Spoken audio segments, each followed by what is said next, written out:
You asked, how to divide 7,200 by 3 using the long division method. 7 divided by 3 equals 2. 2 times 3 equals 6. 7 minus 6 equals 1. Bring down 2, making 12. 12 divided by 3 equals 4. 4 times 3 equals 12.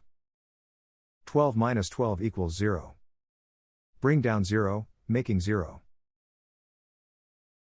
0 divided by 3 equals 0.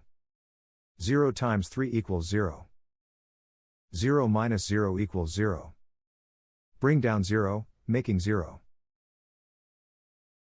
0 divided by 3 equals 0. 0 times 3 equals 0. 0 minus 0 equals 0. The remainder is 0. The final result is 2,400.